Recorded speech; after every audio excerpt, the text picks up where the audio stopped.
Haleluya. Benar Tuhan, saat-saat terindah adalah saat ketika Tuhan ada bersama kami dan kami ada bersama dengan Engkau Tuhan. Di luar itu kami bukan apa-apa. Terima kasih Tuhan buat pengorbanan-Mu di atas kayu salib. 2000 tahun yang lalu Tuhan, di jalan Via Dolorosa, Tuhan menanggung segala dosa-dosa kami. Bahkan Tuhan Kau menebus kami. Terima kasih Tuhan. Dan hari ini kami akan memperingati juga pengorbanan-Mu di atas kayu salib. Darah-Mu yang tercurah, tubuh-Mu yang terpecah untuk kami Tuhan. Betapa besar kasih-Mu itu di dalam hidup kami. Tak terhingga Tuhan. Kalau bukan Tuhan yang mengasihi kami, Tuhan Kau rela datang kepada kami yang tidak berdaya ini. Tuhan menghampiri kami dalam kematian rohani kami. Dan Tuhan menghidupkan kami. Terima kasih Tuhan buat pengorbanan-Mu. Pagi ini juga kami ingin merayakan keselamatan yang Tuhan berikan dalam hidup kami. Terima kasih Tuhan buat pengorbanan-Mu. Terima kasih buat kasih-Mu Tuhan. Pagi ini Tuhan ajari kami untuk memahami betapa luas dalamnya kasih-Mu itu dalam hidup kami. Sehingga ibadah kami pagi ini Tuhan bukan sekedar rutinitas saja, tapi sungguh-sungguh ibadah yang memuliakan nama-Mu Tuhan. Dari kedalaman hati kami Tuhan, kami ingin mendengarkan kebenaran firman-Mu. Mari Tuhan Kau urapi kami semuanya Tuhan dengan kuat kuasa Roh Kudus-Mu Tuhan. Buat kami mengerti apa yang menjadi maksud dan rencana Tuhan dalam kehidupan kami Tuhan. Melalui kebenaran firman-Mu kami semua boleh dibukakan mata rohani kami Tuhan. Boleh semakin mengenal Engkau sebagai Tuhan dan Juru Selamat kami yang hidup. Terpujilah Engkau Tuhan dulu, sekarang dan sampai selama-lamanya. Urapi hamba-Mu yang penuh dengan keterbatasan ini Tuhan. Mampukan untuk menyampaikan pesan-Mu dengan sederhana dan jelas. Terima kasih Tuhan, terpujilah nama-Mu, dulu, sekarang, dan sampai selama-lamanya. Di dalam nama Tuhan Yesus Kristus, kami berdoa dan bersyukur. Haleluya. Amin. Silakan duduk Bapak Ibu, saudara-saudara.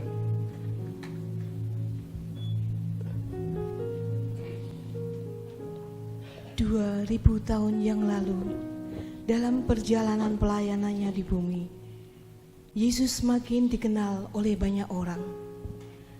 Kemanapun dia pergi, orang-orang berbondong mengikutinya.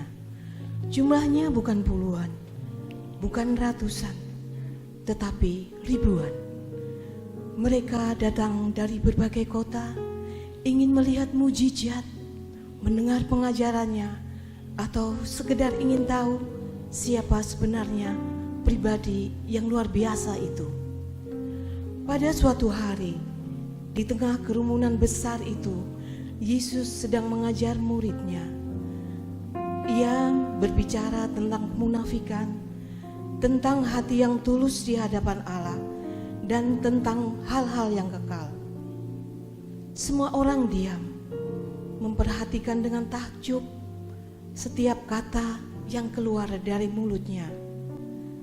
Namun, di tengah suasana hikmat itu, tiba-tiba seorang pria berdiri di antara orang banyak itu dan berseru dengan suara nyaring.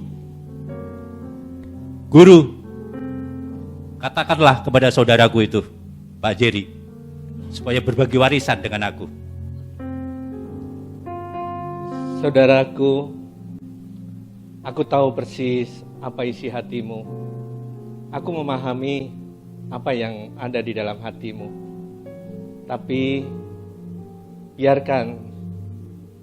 berikan aku kesempatan untuk mengajar pada hari ini.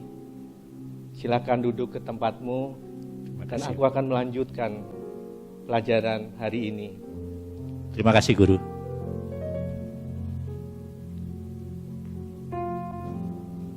Saudara-saudara yang kasih di dalam Tuhan, berjaga-jagalah dan waspadalah.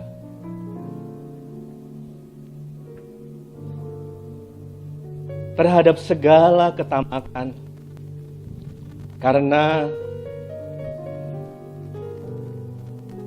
walaupun seorang berlimpah-limpah hartanya,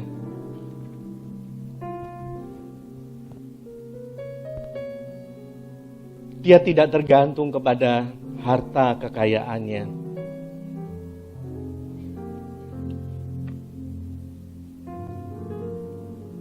Sekali lagi aku katakan kepadamu, waspadalah akan ketamakan.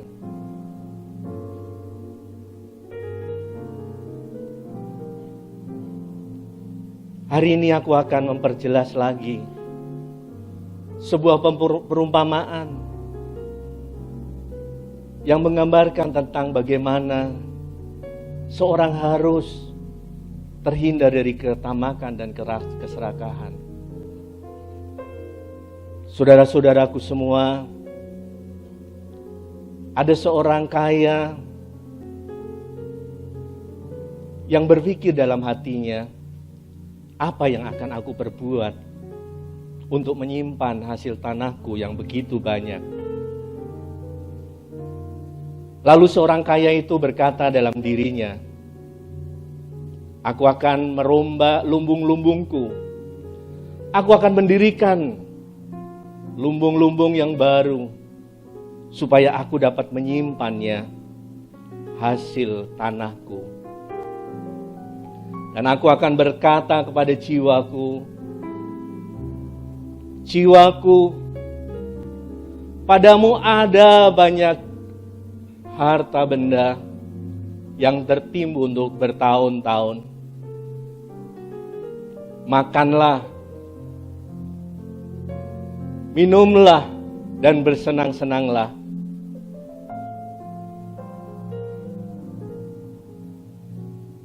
Tapi pada hari itu, firman Tuhan berkata kepada orang itu, hari ini juga jiwamu akan diambil.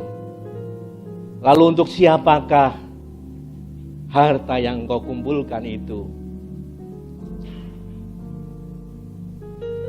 Bapak, Ibu, Saudara-saudara yang kasih dalam Tuhan, demikianlah orang kaya yang bodoh, yang dia mengumpulkan hartanya untuk keperluannya sendiri.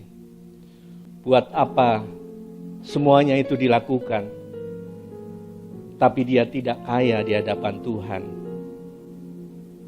Amin. Bapak, Ibu, Saudara-saudara yang kasih dalam Tuhan, sudah jangan tegang lagi, ya. Ini tadi fragmen, Bapak Ibu, yang kita angkat dari Lukas pasal 12 ayat yang ke-1, lalu dilanjut ayat 13 sampai ayat 21. Bapak, Ibu, saudara-saudara yang kasih dalam Tuhan,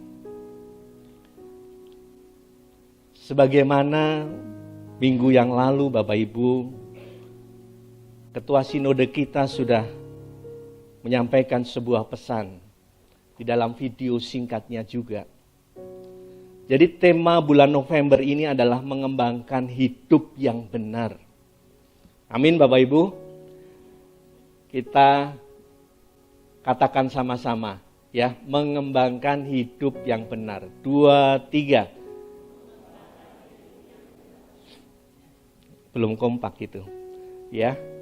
2, 3.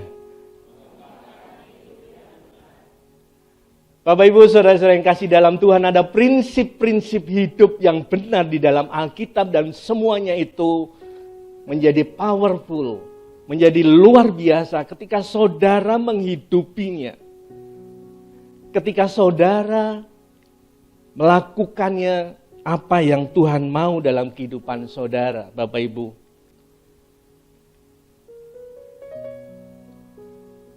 Jadi temanya, Bapak Ibu, sebenarnya memiliki kasih dalam pergaulan, kemudian Bapak Ibu membuang sikap narsis, kemudian yang hari ini adalah mewaspadai keserakahan. Bapak Ibu Saudara-saudara yang kasih dalam Tuhan, keserakahan memang menjadi problem dari dulu, sekarang, dan sampai selama-lamanya. Ya, kalau manusia tidak dirubahkan oleh firman Tuhan. Dan cerita tadi adalah cerita tentang pembagian warisan. Pembagian warisan itu menjadi juga problem dari dulu sampai sekarang. Orang tua yang punya 2 anak, 3 anak, 4 anak akan punya masalah ketika dia pergi dan ketika dia meninggal dan dia membagikan warisan kepada anaknya. Taruhlah tadi adalah anak bungsu dan anak sulung antara Pak Jerry dan Pak Stefanus. Dan pada waktu pembagian warisan itu Bapak Ibu, pada saat Tuhan Yesus sedang mengajar tentang banyak hal tentang kehidupan, Tuhan mengajarkan tentang kemunafikan, tentang bagaimana hidup benar, tentang bagaimana hidup berkenan di hadapan Allah. Tapi tiba-tiba di luar konteks Bapak Ibu, orang datang kepada Tuhan Yesus dan berkata, Tuhan, Guru, tolong bilang kepada saudaraku itu supaya dia berbagi warisan kepadaku. Teriakan orang itu sebenarnya teriakan di luar konteks pengajaran pada waktu itu. Tuhan ngomong apa, tapi dia tiba-tiba ngomong tentang warisan. Menggambarkan hatinya yang penuh dengan keserakahan. Mohon maaf, ini tadi hanya peran aja ya, bukan Pak Steve ya. Ya, hanya peran aja. Menggambarkan hati yang ada ketamakan dan keserakahan. Sebab itu kemudian Tuhan berkata, Tuhan tidak berkata kepada orang ini, tapi berkata kepada murid-muridnya. Apa yang disampaikan itu seperti fenomena gunung es yang tampaknya hanya satu. Tapi sebenarnya banyak orang yang memiliki hati serakah, Bapak Ibu, saudara yang kasih dalam Tuhan. Hati yang tamak. Sebab itu Tuhan berkata, Guru berkata pada waktu itu, berjaga-jagalah, waspadalah terhadap berbagai ketamakan, Bapak Ibu Saudara. Hari-hari ini banyak orang yang tamak. Banyak orang-orang yang serakah. Kalau saja di negara kita ini nggak ada orang serakah, tidak ada orang yang tamak, saudara dan saya akan berpendidikan gratis. Semua gratis. Berobat gratis. Semuanya akan berlimpah. Tapi karena ada yang tamak, ada yang serakah, lalu ada orang yang tidak mendapat bagian itu. Bapak Ibu Saudara, sehingga kalau ini diangkat, dan saudara sekalian juga menjadi alat Tuhan di mana saudara berada, lalu saudara menjadi agen pembaharu di tengah-tengah di mana Bapak Ibu berada, maka Bapak Ibu Saudara yang kasih dalam Tuhan, maka Bapak Ibu akan terjadi pembaharuan di dalam kehidupan saudara. Karena keserakahan itu adalah awal dari kehancuran sebuah negara, awal kehancuran dari sebuah keluarga, awal kehancuran dari sebuah perusahaan atau apapun. Jadi ego, keserakahan itu Bapak Ibu awalnya. Jadi stressingnya itu ada di dalam ayat yang ke-15. Perhatikan baik-baik Bapak Ibu. Katanya lagi kepada mereka, berjaga-jagalah dan waspadalah terhadap segala apa? Ketamakan. Sebab walaupun seorang berlimpah-limpah hartanya, hidupnya tidaklah bergantung dari kekayaannya, Bapak Ibu. Tuhan menyebutnya pada waktu orang itu berdiri dan bertanya, berteriak. Tuhan berkata, waspada, berjaga-jaga terhadap segala ketamakan. Ketamakan dan keserakahan itu sama enggak Bapak Ibu? Hampir sama, ya. Hanya ada beda sedikit. Kalau tamak itu Bapak Ibu, jadi kalau yang kategori tadi, Tuhan Yesus menyebutnya tamak. Tamak itu adalah dia sudah punya, tapi dia mengingini orang lain. Mengingini milik orang lain itu disebut tamak. Jadi tadi sudah dibagi warisan misalnya, lalu kemudian dia pengen juga warisan bagian dari Pak Jerry tadi. Supaya juga ditambahkan kepada dia, milik orang lain. Bapak Ibu itu namanya tamak. Kalau serakah, sudah banyak punya, tapi karena dia nggak bersyukur, dia pengen itu kemudian dijelaskan oleh Tuhan Yesus seperti perumpamaan orang kaya tadi. Yang punya hasil tanah yang banyak dan kemudian dia pengen bangun lumbungnya, dia pengen tambah lagi dan dia hanya ingin mencukupi kehidupannya, pribadinya dan tidak memikirkan orang lain. Itu kategori tamak. Dan Alkitab mengatakan itu adalah orang bodoh. Dan Alkitab mengatakan itu bukan orang kaya. Itu orang miskin, Bapak Ibu Saudara. Karena Tuhan berkata, buat apa kaya, punya banyak harta, tapi kamu miskin, tidak kaya di hadapan Tuhan. Bapak Ibu Saudara-saudara yang kasih dalam Tuhan. Jadi kita menghindari keserakahan, ketamakan, Bapak Ibu Saudara. Jangan kita menjadi tamak.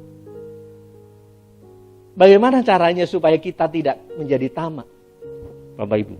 Supaya kita tidak menjadi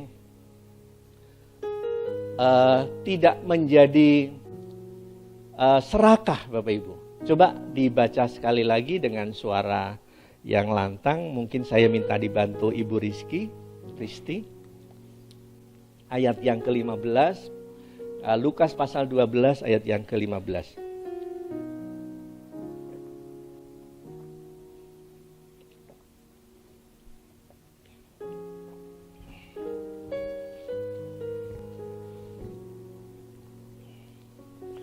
Bu Risti ini tadi yang naratornya ya. Lukas 12 ayat ke-15. Demikianlah firman Tuhan. Katanya lagi kepada mereka, berjaga-jagalah dan waspadalah terhadap segala ketamakan, sebab walaupun seorang berlimpah-limpah hartanya, hidupnya tidaklah tergantung daripada kekayaan itu. Demikianlah firman Tuhan. Meskipun orang itu berlimpah-limpah hartanya, punya banyak harta, punya banyak kekayaan, tapi sebenarnya hidupnya tidak tergantung kepada kekayaannya. Mungkin punya banyak hal. Sebenarnya di dalam terjemahan ini dikatakan lahiriah, kelimpahan lahiriah Bapak Ibu. Jadi banyak orang yang punya kelimpahan lahiriah. Mungkin dia punya kepandaian, mungkin dia punya kecakapan yang lebih dari rata-rata. Mungkin dia punya ketampanan lebih dari rata-rata. Mungkin dia punya kecantikan lebih dari rata-rata. Mungkin dia punya jabatan lebih tinggi daripada yang lainnya. Mungkin punya popularitas yang lebih tinggi dari yang lainnya. Tapi itu semua sebenarnya Bapak Ibu, kita tidak boleh terus mengejarnya. Dengan ambisi ego kita sehingga tidak memperdulikan yang lainnya. Makanya Tuhan kemudian berkata, waspadalah. Hati-hatilah terhadap semuanya itu. Sebenarnya berkat-berkat itu Tuhan berikan kepada saudara dan saya untuk memberkati orang lain. Bapak Ibu Saudara yang kasih dalam Tuhan. Sehingga kita tidak boleh bergantung kepada harta dan kekayaan itu. Kita tidak boleh bergantung kepada kepandaian kita. Tidak boleh bergantung kepada jabatan kita. Kepada popularitas kita pun kita juga nggak boleh bergantung semuanya itu. Sebab harta kekayaan pada akhirnya akan habis. Akan hilang sekejap. Ketampanan dan kecantikan saudara pun juga pada akhirnya akan pudar. Bapak Ibu Saudara, tidak ada yang bisa diandalkan. Popularitas saudara pada akhirnya juga akan pudar. Jabatan saudara juga akan pudar. Akan tidak ada lagi jabatan saudara. Tidak ada yang bisa dibanggakan dari semuanya itu. Saudara, kita gak boleh bergantung kepada semuanya itu. Sandaran kita, ketergantungan kita, itu hanya kepada Tuhan kita Yesus Kristus. Amin. Kalau kita bergantung kepada semuanya itu, maka kita akan kecewa. Tapi ketika kita bergantung kepada Tuhan sepenuhnya, damai sejahtera dan sukacita itu akan ada dalam kehidupan kita. Next. Bapak Ibu Saudara-saudara yang kasih dalam Tuhan. Orang next, boleh dibantu? Ini agak seret ya. Orang yang bergantung pada kelimpahan lahiriah akan mudah goyah Bapak Ibu. Ketika kekayaannya berkurang, tetapi orang yang bergantung kepada Tuhan akan tetap kuat. Bapak Ibu Saudara, ini rahasia pertama. Supaya saudara tidak jatuh ke dalam keserakahan. Supaya saudara tidak jatuh di dalam ketamakan Bapak Ibu. Kita harus bergantung sepenuhnya kepada Tuhan. Karena kalau kita bergantung kepada kekayaan kita, kepada duit kita tidak akan merasa puas. Kita tidak akan merasa puas. Sekarang gaji segini, cukup. Tapi kalau kita tidak hanya bergantung kepada uang itu, kita akan cari. Kita akan tidak merasa puas. Dan akhirnya kita jatuh dalam dosa ketamakan, dalam dosa keserakahan. Waspada Bapak Ibu. Dan itu akan menjerat saudara. Firman Tuhan berkata, orang jatuh ke dalam berbagai pencobaan. Karena apa? Karena dia mengejar uang. Karena mengejar harta. Next, Bapak Ibu. Lalu yang kedua. Yang kedua Bapak Ibu, bersyukur dengan apa yang ada padamu Bapak Ibu. Sadarilah bahwa hari ini Bapak Ibu ada, itu adalah berkat Tuhan. Sadarilah bahwa kalau kita ada sebagaimana kita ada itu adalah berkat Tuhan. Dan kita mesti bersyukur. Jangan lalu kita berkata, Tuhan kok si A itu bagiannya lebih banyak. Si B itu lebih kaya dari saya. Saya kok hanya gini-gini saja. Saya sudah kerja siang malam, sore petang. Tapi saya tetap seperti ini saja, Bapak Ibu. Saudara yang kasih dalam Tuhan, kalau tidak ada rasa syukur, Bapak Ibu, maka kita akan selalu mengeluh. Kalau tidak bersyukur, kita akan mencari lagi, dan kemudian kita jatuh kepada keserakahan itu. Kita akan jatuh kepada ketamakan itu, Bapak Ibu Saudara yang kasih dalam Tuhan. Seperti perumpamaan tadi Bapak Ibu. Perumpamaan tadi sebenarnya, atau biar jelas, siapa sih yang terlibat tadi? Oh, Pak Stefanus dan Pak Jerry ya. Pak Stefanus saudara sulungnya, Pak Jerry saudara bungsunya. Mungkin boleh maju kali, supaya kita simulasikan lebih jelas lagi.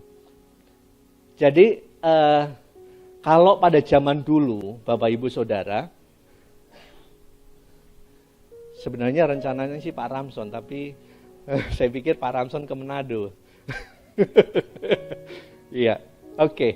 Jadi, stop ya. Pak Jerry, anak bungsu, Pak sulung ya, sulung. Sulung yang barep itu apa namanya? Yang sulung mana? Yang sulung? Yang yang sulung Pak Jerry, yang anak pertamanya, anak keduanya Pak. Ya, pada zaman dulu, pada waktu zaman Musa, itu pembagian warisan itu diatur oleh hukum. Jadi kalau orang punya 90 harta, misalnya 90 juta, 90 miliar, atau 90 triliun gitu ya, kira-kira. Maka anak yang pertama tadi Pak Jerry mendapat berapa? Nah, tunjukkan pada teman-teman. Mendapat 2 bagian. Lalu anak yang kedua mendapat, kasihan ya, mendapat 1 bagian. Paham Bapak Ibu? Paham ya? Jadi memang itu aturannya. Aturan hukum Musa pada waktu itu, kalau ada pembagian warisan, anak yang sulung itu mendapatkan 2 bagian. Makanya kalau 90 miliar, yang ini dapat 60 miliar, yang ini dapat 30 miliar. Ya, buat apa Pak? Buat bangun gereja katanya. Nah anehnya Bapak Ibu, ketika sudah dibagi seperti ini, ya, ini pemikiran yang pertama ya, dia berkata, katanya tadi apa Pak? Coba diulangi lagi. Iya, guru, tolong saudaraku itu supaya dia bagikan harta kepadaku. Bapak Ibu, saya mau tanya kepada kita semua, yang tamak siapa ya?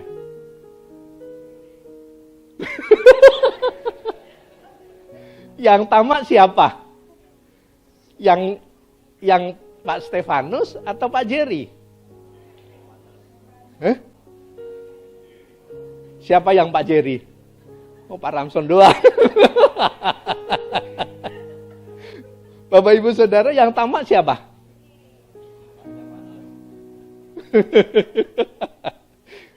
Yang tamak siapa? Bapak Ibu.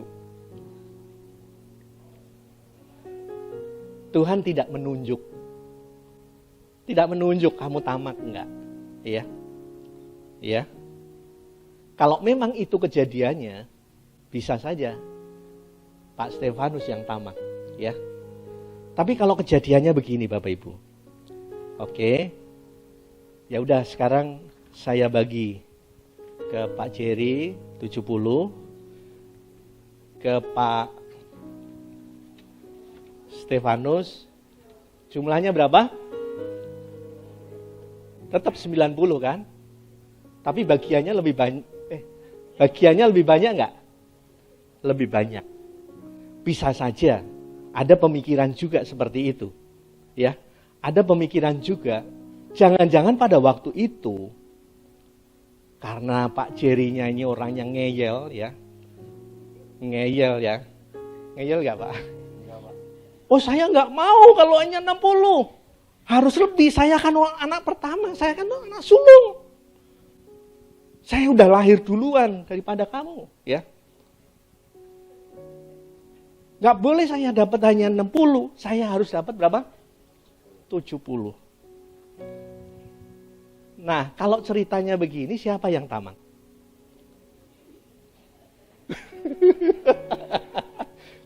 Tadi Pak Jerry seneng-seneng ya. Ternyata Bapak Ibu, ada kemungkinan semuanya bisa tamak ini ya. Amin. Paham nggak Bapak Ibu? Oke, saya mau jelaskan Bapak Ibu. Oke, terima kasih Pak Jerry. Salaman dulu, minta maaf nanti saya dicegat. Terima kasih ya. Jadi ketamakan itu Bapak Ibu, bisa saja. Makanya Tuhan Yesus tidak menuduh atau menunjuk, kamu itu tamak, kamu itu juga tamak. Enggak. Tapi dia berbalik kepada murid-muridnya, ke semuanya murid-muridnya. Dia berbalik kepada semua orang yang ada di hadapannya. Seperti tadi saya juga berhadapan dengan Bapak Ibu semua. Dan saya berkata, berjaga-jagalah, waspadalah terhadap apa? Ketamakan. Bapak Ibu Saudara yang kasih dalam Tuhan, jadi kemungkinan ketamakan itu bisa saja terjadi kepada semua orang. Amin. Orang miskin, orang kaya bisa saja tamak. Orang yang punya kedudukan bisa juga tamak. Orang miskin tadi, orang yang gak punya, dia bisa tamak dengan segala dalihnya. Saya kok seperti ini dan seperti ini. Dia flying fiktif ya. Lalu dia minta keadilan. Itu bisa menjadi ketamakan Bapak Ibu. Karena tidak bersyukur. Tapi yang ini juga, karena dalih kedudukan, jabatan, lalu fungsinya, dia menyalahgunakan. Amin Bapak Ibu. Dia menyalahgunakan jabatannya, posisinya, kedudukannya, sehingga dia menjadi tamak. Sehingga dia memperoleh hak yang seharusnya bukan haknya. Haknya berapa tadi? Haknya hanya 60. Dia minta 70. Itulah yang terjadi hari-hari ini. Orang sering korupsi, orang sering pakai uang kantor, orang sering membuat bond fiktif. Karena apa? Karena menggunakan jabatannya, menggunakan fungsinya, otoritasnya untuk korupsi. Itu ketamakan, kategori ketamakan. Firman Tuhan berkata, cukupkanlah dengan apa yang ada pada dirimu, Bapak Ibu Saudara. Amin. Ibu-ibu juga begitu. Kalau suaminya punya gaji, ya 5 juta, ya udah cukupkan itu. Atur sedemikian rupa. Jangan minta jalan-jalan ke kemana. Akhirnya nanti suaminya terjebak pada keserakahan dan ketamakan, Bapak Ibu Saudara. Kecuali kalau mau nabung, ya nabung boleh, nabung ya. Atur sedemikian rupa. Sehingga apa? Itu rasa syukurnya dan mencukupkan dengan apa yang ada dalam kehidupan saudara. Bapak Ibu Saudara sering kasih dalam Tuhan. Next. Jadi Bapak Ibu, setiap pihak bisa tamak.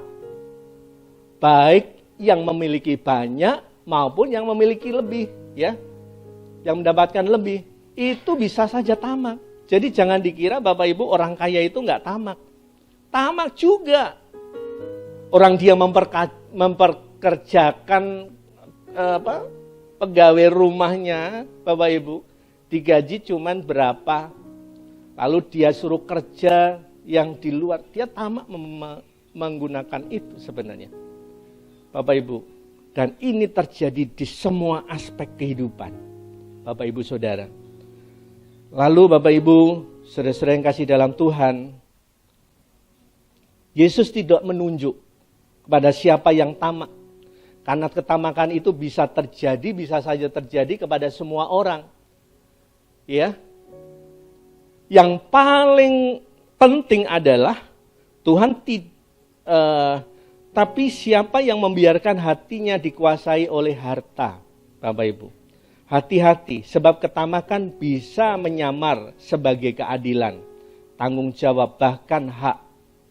Yang tadi saya katakan. Ya itu kan hak saya. Padahal itu sebenarnya ketamakan. Bisa itu menjadi ketamakan. Misalnya saya seorang pimpinan. Lalu saya menggunakan wewenang saya. Ya, nah, itu juga bisa menjadi, saya bisa jatuh ke dalam ketamakan. Bapak Ibu Saudara sering kasih dalam Tuhan, waspada. Waspadalah Bapak Ibu, jangan sampai jatuh ke dalam berbagai-bagai ketamakan, keserakahan. Next. Bapak Ibu yang terakhir, supaya kita tidak jatuh ke dalam ketamakan dan keserakahan. Tadi yang pertama Bapak Ibu supaya kita nggak lupa. Bapak Ibu yang pertama apa? Jangan bergantung kepada kekayaan. Jangan bergantung kepada kelimpahan lahiriah. Yang kedua apa? Baru saja, tetaplah bersyukur dengan apa yang ada. Itu yang kedua. Yang terakhir, hiduplah berbagi, bukan berpusat pada diri sendiri, Bapak Ibu Saudara. Jadi Bapak Ibu, Tuhan Yesus pada akhir perumpamaan itu dia katakan, hei kamu orang bodoh, Bapak Ibu. Jadi ilustrasi tadi ada orang kaya yang kemudian menimbun hartanya untuk dirinya sendiri. Bapak Ibu, kalau Bapak Ibu baca, di situ ada 7 kali kata aku. Ya, aku akan berkata kepada jiwaku, aku akan membangun lumbung-lumbungku, aku akan merombak lumbung-lumbungku, dan aku akan berkata kepada jiwaku, dan seterusnya. Aku. Artinya apa? Hidup yang berpusat kepada diri sendiri. Itu bisa menjerumuskan orang kepada keserakahan. Pada ketamakan Bapak Ibu. Paulus mengingatkan kepada jemaat di Filipi. Dan janganlah tiap-tiap orang hanya memperhatikan kepentingannya sendiri. Tetapi kepentingan orang lain juga. Bapak Ibu Saudara yang kasih dalam Tuhan. Jadi saudara dan saya, hiduplah berbagi Bapak Ibu. Iya, minggu depan ada donor darah. Bapak Ibu bisa berbagi, gak punya harta, misalnya gak bisa memberikan persembahan ini. Saudara yang sehat, saudara yang bisa berdonor, donor aja. Itu berbagi. Bapak Ibu Saudara. Tapi seringkali kita alasan ini dan itu dan seterusnya sehingga kita menghindari untuk berbagi. Bapak Ibu Saudara yang kasih dalam Tuhan. Hidup berbagi itu adalah teladan yang Tuhan berikan kepada kita. Yesus berbagi hidupnya, bahkan mempersembahkan seluruh hidupnya buat saudara dan saya. Bapak Ibu Saudara, dan ini adalah sisi utama yang Kristus miliki. Yang harusnya menjadi teladan saudara dan saya. Harus saudara dan saya contoh. Bagaimana saudara bisa hidup berbagi. Bagaimana saya bisa berdampak kepada orang lain, Bapak Ibu. Tidak berpusat pada diri sendiri. Tidak berpusat pada egonya. Tetapi berbagi kepada orang lain. Bapak Ibu, semua ini sebenarnya banyak sekali aplikasinya yang Bapak Ibu bisa terapkan di dalam kehidupan sehari-hari kita. Tadi melalui donor darah, melalui pelayanan misi, melalui pelayanan marturia, melalui pelayanan komsel juga. Bapak Ibu sudah bisa itu berbagi. Apa yang saudara miliki, saudara bagikan ke komsel. Ini saya mau kasih tahu Bapak Ibu, ketika saudara datang ke komsel, ketika saudara datang ke doa pagi, saudara datang ke doa Jumat, motivasi saudara apa sebenarnya? Apakah saudara motivasi supaya saya datang ke sana dan saya mendapatkan berkat? Oke, itu bisa terjadi juga. Tuhan pasti berkati. Tapi itu terjadi karena saudara berbagi hidup ketika saudara datang di dalam komsel, datang di dalam ibadah. Saudara hari ini pun datang, itu adalah berbagi hidup dengan yang lainnya. Bapak Ibu, beberapa minggu yang lalu, hari Rabu kami ada peringatan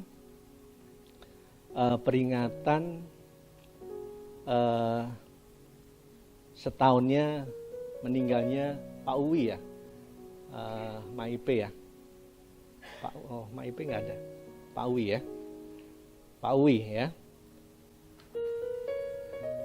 Hari Rabu, dan hari itu sudah ditunggu-tunggu oleh keluarga almarhum ya, Bu Pipin ya.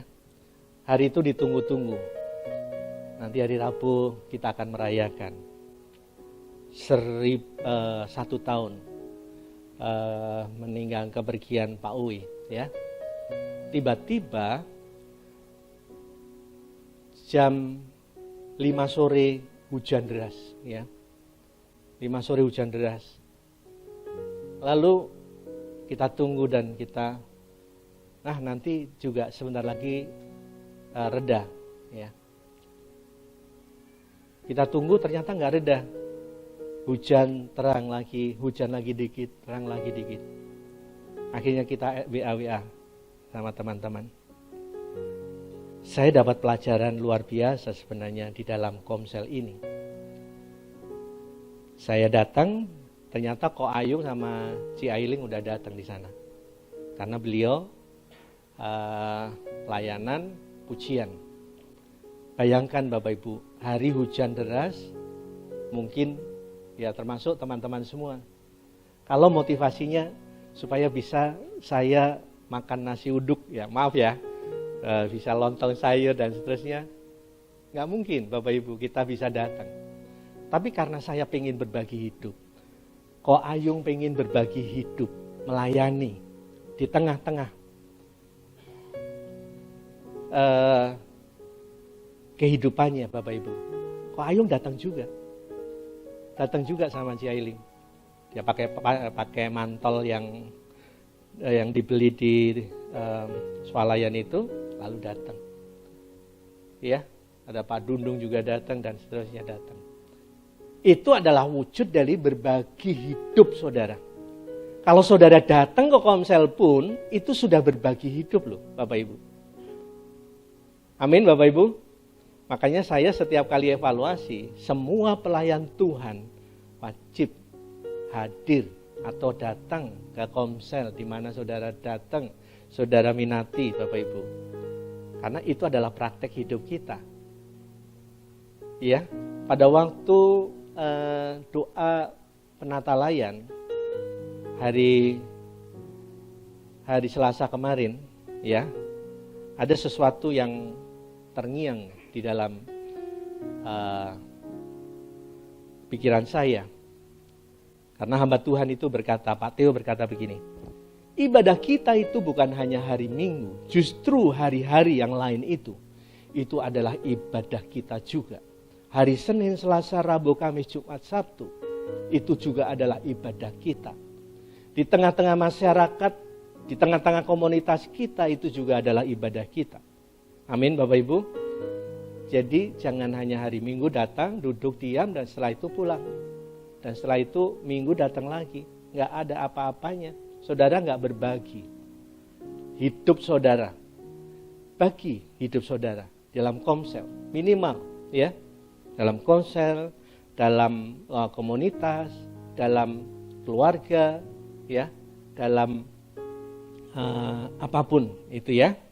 Bagi. Hidup berbagi bukan berpusat pada diri sendiri. Bapak Ibu Saudara, ini juga akan menghindarkan kita jatuh dari apa? Dari dosa ketamakan. Mungkin worship leader, singer bisa maju ke depan. Jadi kita bisa berbagi waktu kita. Kita bisa berbagi kasih, ya. Kita bisa berbagi talenta kita. Ya. Pak Nyoto bisa main gitar, dia berbagi talentanya. Di Komsel ya main gitar, ya. Lalu berbagi juga firman Tuhan juga. Semuanya bisa. Praktekkan itu di Komsel, di komunitas, dimanapun saudara berada. Mungkin di kantor juga. Saudara bisa berbagi. Dengan pesuruh, dengan satpam, dengan orang-orang yang memang pengen mendapatkan perhatian Bapak Ibu. Harus mendapat perhatian dari Bapak Ibu semua.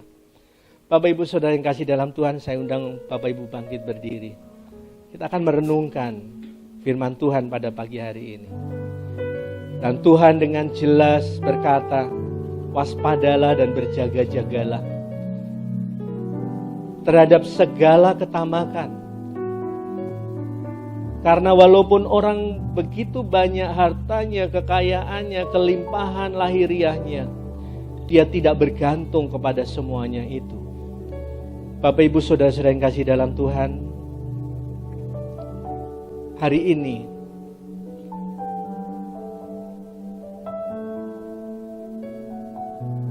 Tuhan mengingatkan kepada kita, jangan kita hidup berpusat pada diri kita sendiri. Jangan kita terus mengeluh sehingga tidak bersyukur dengan apa yang ada dalam kehidupan kita.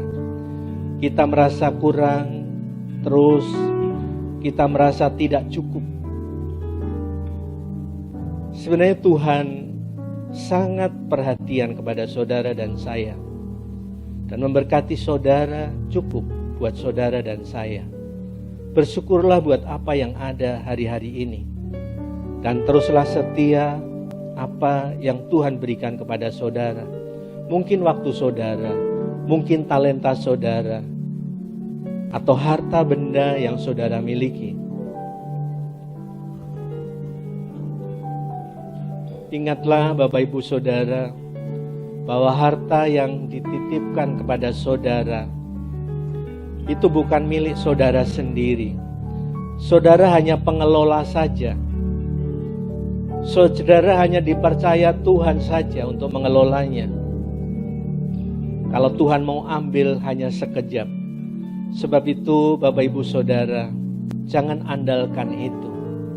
Andalkan Tuhan saja.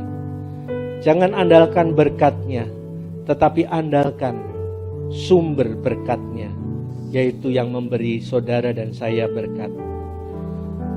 Bapak Ibu Saudara yang kasih dalam Tuhan, hari ini mari kita benar-benar berkomitmen kepada Tuhan untuk belajar hidup sesuai dengan apa yang Tuhan mau dalam kebenaran firman Tuhan pada pagi hari ini.